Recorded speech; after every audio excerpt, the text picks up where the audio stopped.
अस्सलाम वालेकुम। मैं रेशमा खातून। जैसे कि मैंने कल कहा था कि मैं एक कहानी की शुरुआत करने जा रही हूँ। कहानी मुंबई से है। एक माँ बेटी रहती है। बेटी छोटी सी थी तब उनके पति गुजर गए। कम से कम 4 साल की थी। तब से बेचारी अकेले काम कर रही थी। काम कर रही थी, लड़की को संभाल रही थी। फिर धीरे धीरे बिटिया बड़ी होने लग गई। फिर उसकी पढ़ाई स्कूल में डाली। म्यूनसिपालिटी स्कूल थी। फिर लड़की पढ़ने लग गई। धीरे धीरे बढ़ रही थी, बड़ी हो रही थी।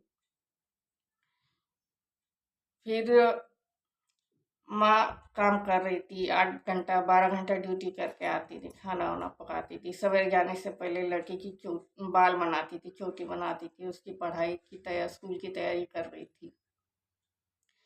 ऐसे करते करते लड़की बड़ी हो गई, 16 17 साल की।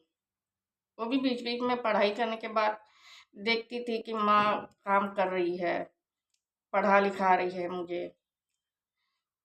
उसकी माँ हमेशा ये सोचती थी कि मेरी बेटी, मैं नहीं पढ़ पाई तो मेरी बेटी कम से कम पढ़े, जाने कहाँ जाना है, कहाँ आना है, ये समझे।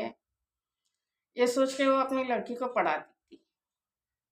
फिर उसके बाद लड़की भी देखती थी कि माँ इतनी मेहनत कर रही है, पढ़ाई करवा रही है मेरी, खुद आराम नहीं करती है।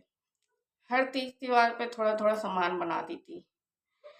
फिर उसके बाद धीरे धीरे लड़की जब बड़ी हो गई, समझदार हो गई, फिर वो सोची कि फिर उसकी माँ ने उसको म्यूनसिपालिटी का स्कूल पूरा होने के बाद 8वीं क्लास के लिए दूसरी जगह डाली, हाई क्लास में।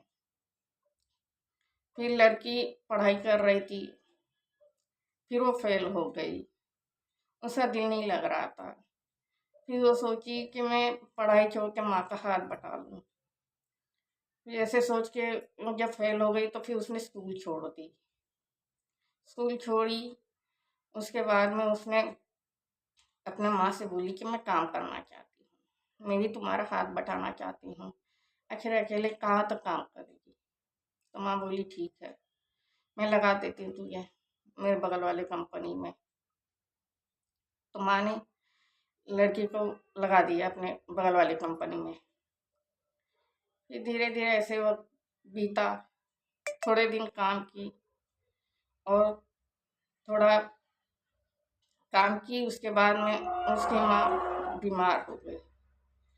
अब इसके आगे की कहानी अगले सोमवार को या उससे पहले भी हो सकता है। सलाम वालेकुम। मेरे चैनल पे देखने के लिए आपका बहुत बहुत शुक्रिया, पसंद करने के लिए आपका बहुत बहुत शुक्रिया। सलाम वालेकुम।